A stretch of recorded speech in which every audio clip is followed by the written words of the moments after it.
get your mouth.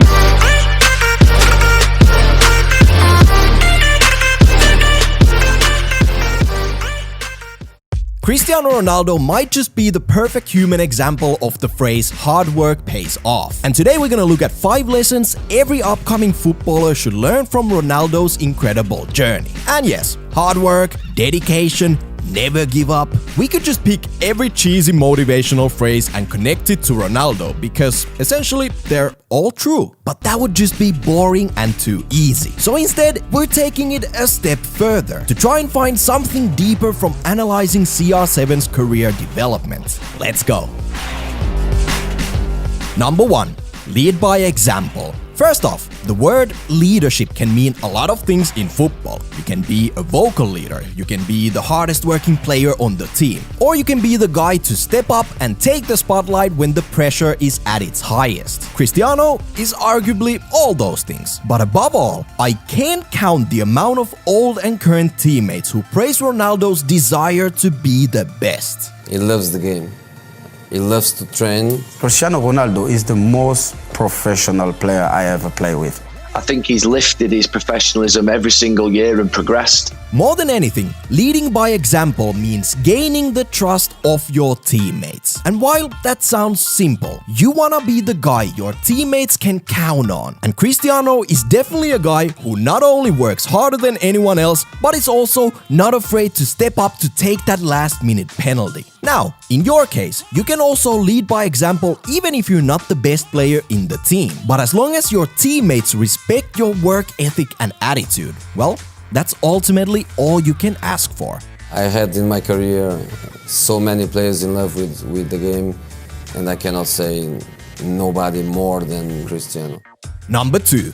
True greats are never satisfied. Ronaldo signed for Manchester United at the age of 18. And we all know this was only the beginning for him. His former teammates often look back at those times and say how the young Cristiano publicly announced he wants to be the best player in the world. And even after winning his first Ballon d'Or, well, just listen what his friend and former teammate had to say.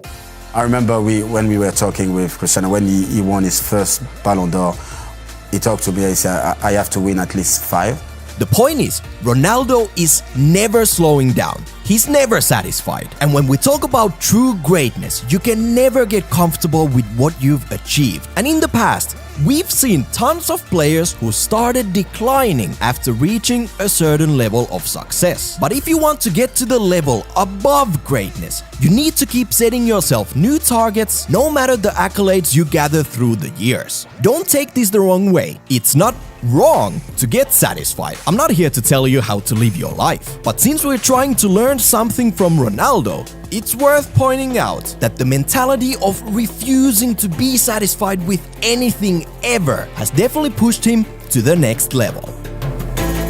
Number 3. Play with your strengths. It's no secret that the on-pitch Cristiano Ronaldo of 2020 is different from the 20-year-old CR7 in 2005. Ronaldo has actively adapted his playing style in order to keep staying above the competition. As you know, with the age, you have to change a few things. Doesn't mean that I'm not still able to dribbling many times during the game. I can do that, but I realized a few years ago, maybe 6-7 years ago, that the most important thing is to win the game, to help the team, and score goals. So what can you learn from this? If you're a young guy, I'm not telling you to start worrying about what you're gonna do when you're 32, but how can you make sure that in the coming years, you'll still be above the competition?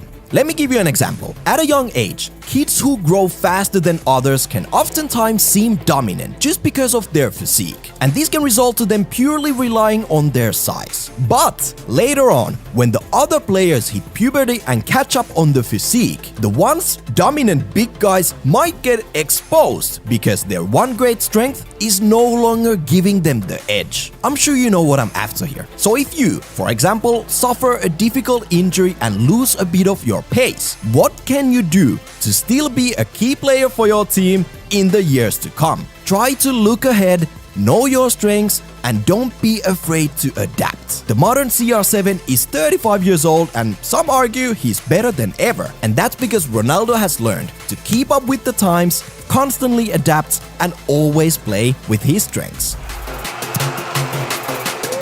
Number 4. Don't mind the haters. Imagine the amount of criticism Cristiano Ronaldo has received throughout his life and career.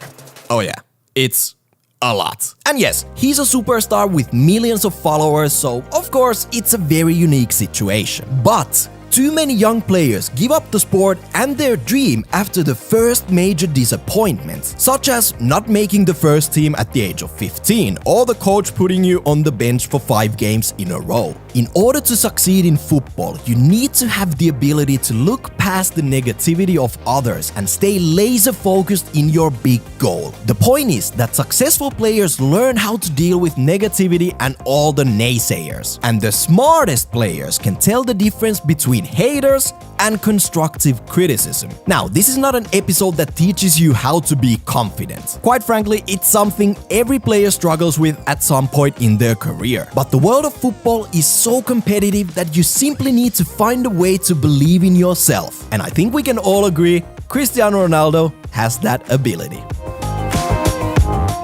And lastly, number 5. Take a leap of faith. Let me explain. Ronaldo famously left Madeira at the age of 12 and moved to Lisbon away from his family to join the youth academy of Sporting Lisbon. And obviously, moving to a bigger club would hopefully give him a chance to make a career out of football. Simple, right?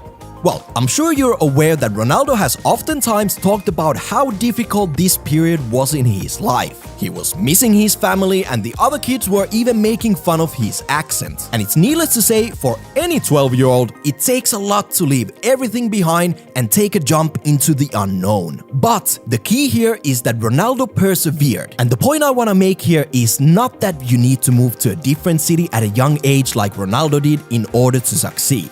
No, but oftentimes in life, doing things that take you far out of your comfort zone will teach you a lot more than you would expect. So don't be afraid to take on new challenges that will not only improve you as a player, but also as a person. Now in your case, this might mean switching clubs to a team where you're not the best player, or trusting your coach who thinks you have a better chance in making it as a wingback than a center forward. Honestly, it could be anything, but have faith in the process and make the best out of every scenario that's thrown your way. Anyways, don't get stuck on the fancy wording of these 5 key points. They could have been named in multiple ways. And instead, I truly hope these topics made you think and perhaps even gave you some extra fuel in your journey of chasing the dream. And if you enjoyed the episode, make sure to smash the like button to let us know you had a good time, and leave a comment in the comments below on what topic we should discuss next time. And with those words, I'm out.